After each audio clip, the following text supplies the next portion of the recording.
What is up, YouTube? Welcome back to my channel. It's your boy D Dicey. Now today we're going to be reviewing Avengers Endgame. Now I know everyone had a chance to watch it over the past weekend from Thursday, Friday, Saturday, Sunday, and today is Monday.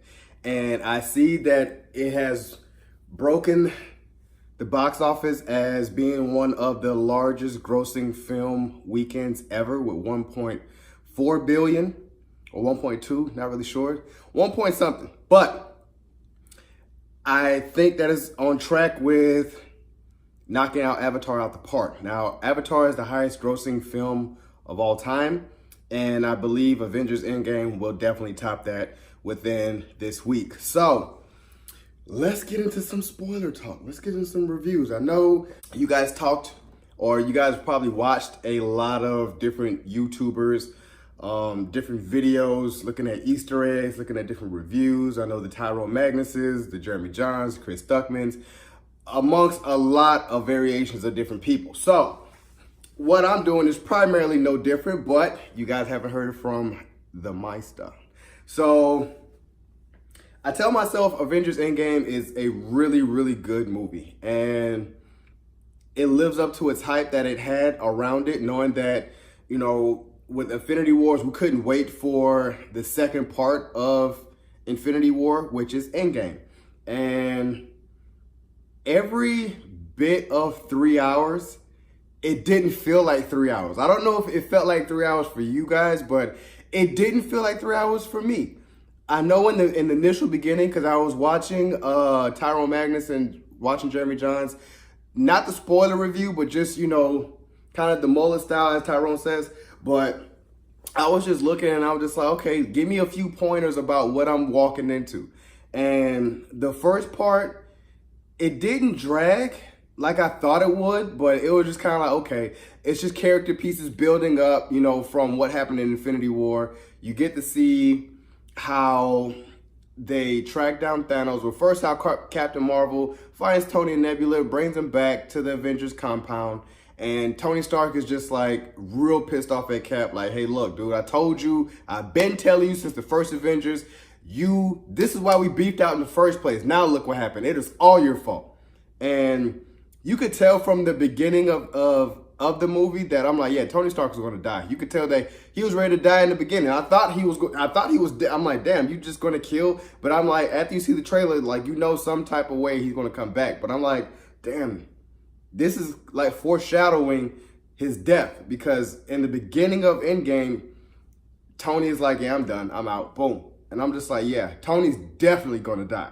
My thought was, who else is going to die along with Tony? Is it Captain? Is it Thor? Is all the original Avengers is going to die along with Tony? So watching this movie, and I'm just kind of like, okay, you know, as they build up, and then, you know, Ant-Man comes back, you know, via the rat. Everybody's talking about, if it wasn't for the rat, then none of this would have happened.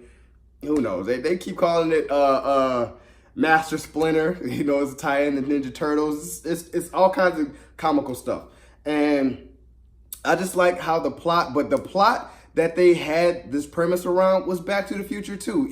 They even brought up the reference to Back to the Future 2 when Ant-Man was telling Iron Man. Iron Man was like, dude, are you bringing up Back to the Future? And he was like, no, yeah. And I'm like, yeah. And then inevitably, that's what they chose as their plot and premise. It was just a Back to the Future 2. Go back in time, go get the Infinity Stones, don't run into your former self, and if you do, you know, this time, you know, fight them. You know, are you seeing Captain America 2012 against the 2023 Captain America? So he end up fighting himself, and then Thor goes back and actually see his mom. Now, it's funny about Thor that he gained all that weight. That was like the most comical part of this movie. I'm like, damn, dude, you just let yourself go, knowing that he was so pissed off. So I like the fact that they found Thanos and on his quote unquote garden, and Thor just cuts his head off. I was like, I wasn't expecting that, knowing that there's kids in here, and he just like, Scott, cut that man's head off. I was like, damn, in the midst of him talking. That was some gangster shit that I saw. Other than that, it just felt like it was a lot of plot holes because they try to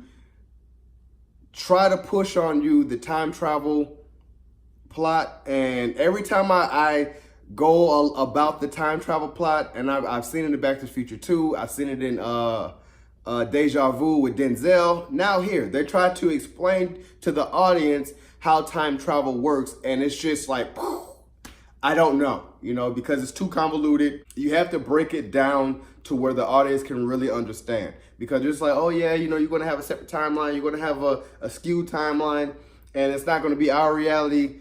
Audience can't catch up with that. So therefore, you just have to just watch the movie at face value. And that's something that we just had to do.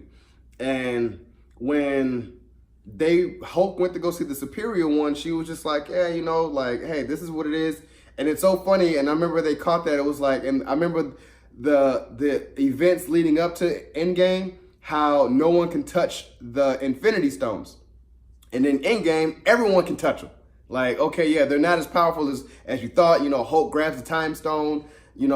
Tony Stark can wield it. And then I'm seeing that, when Banner grabbed the gauntlet and snapped, that he was like, yeah, he can hold all that power. But when Thanos did it in the Endgame, it was just like, oh, like, it hurts. So I'm just kind of like, how is everyone getting to hold the Infinity Stones? But nevertheless, like I said, a whole bunch of plot holes.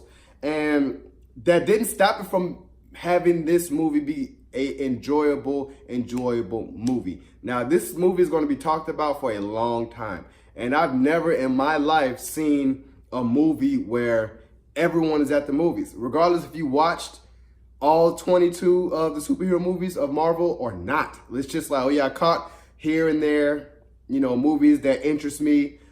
Okay, so they just want to see how it all wraps up. And this is just something where it all wraps up. Now, interesting things also I thought about was Captain Marvel's haircut. I mean, I get it that she looks like the new comic, but I'm like, you shouldn't have had to cut her hair. And then she's not really mentioned in this movie a whole lot. She does have a lot of screen time, which is odd to me because I'm like, she just had a big blockbuster movie right before this, and how she's just not really in here.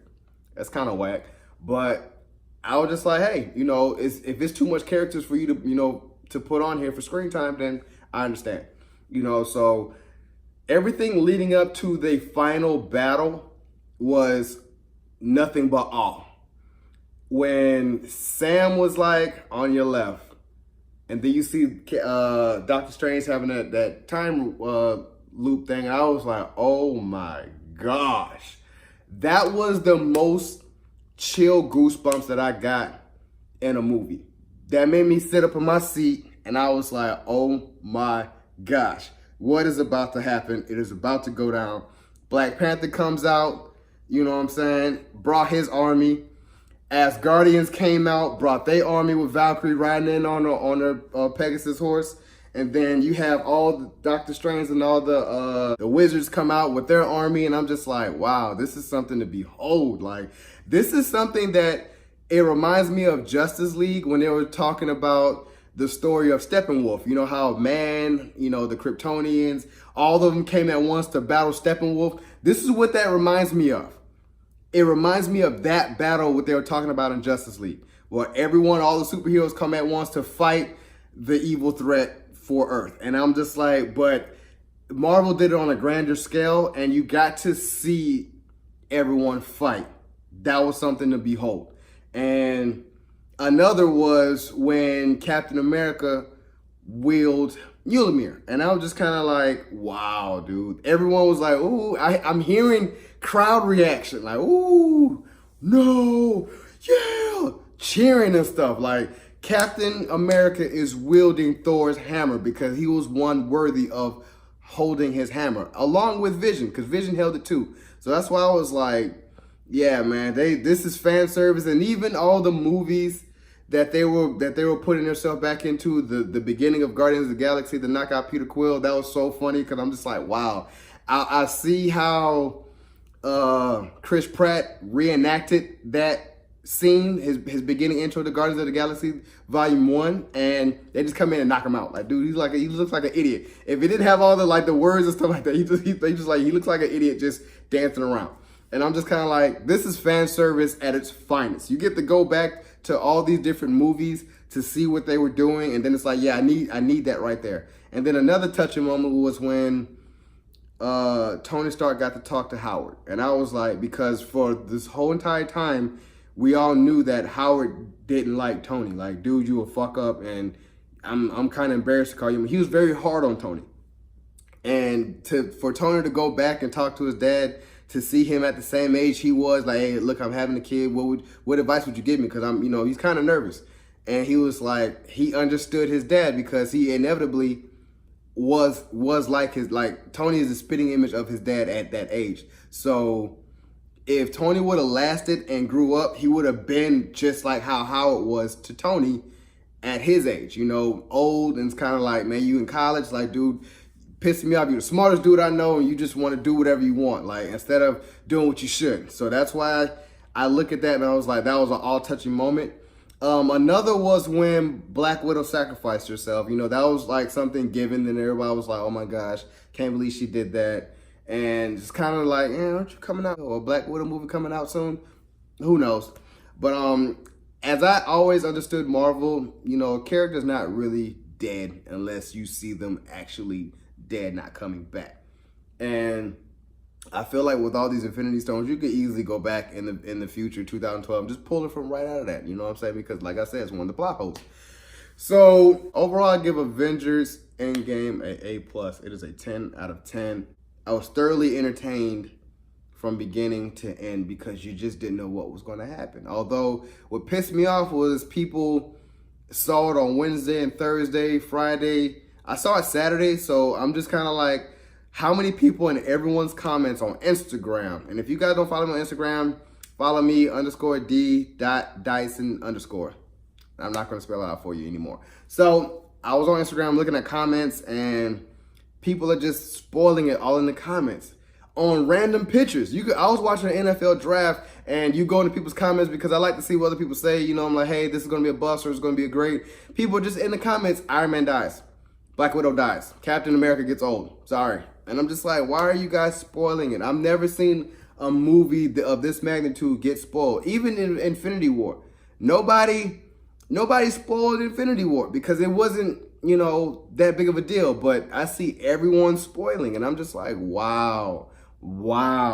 So I couldn't have that cry factor. Didn't cry at all because so many people were spoiling it, where I just kept telling myself, I'm like, this might be the part. This is definitely going to be the part. And it turned out it is the part. So didn't cry at all. I thought I was. I really was. But I was just kind of like, man, hey, it is what it is. I'm definitely cannot wait to watch this again. I want to watch it clear.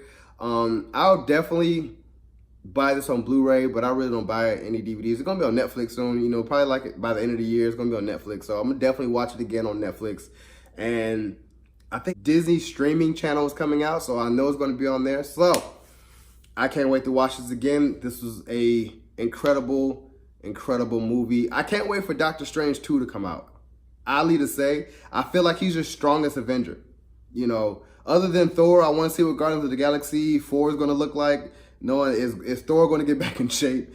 I see that he's wielding, Mjolnir and Stormbreaker, which is really, really cool that he get to wield 2 different weapons. So, yeah, it's going to be interesting how all this gets to play out in Phase 4. Now I'm excited for Phase 4 of going forward with the Marvel Cinematic Universe. So, if you enjoyed my review to Avengers Endgame, subscribe to my channel. Post a comment down below because I really want to know if you guys like this. Now, I'm about to do my review of Game of Thrones Season 8, Episode 3 review. So, post a comment down below. What battle did you guys like? Game of Thrones, Battle of Winterfell, or the Endgame battle of Marvel's Endgame? So, post a comment down below. Like this video and subscribe to my channel. It is your boy, D. Dyson. Peace.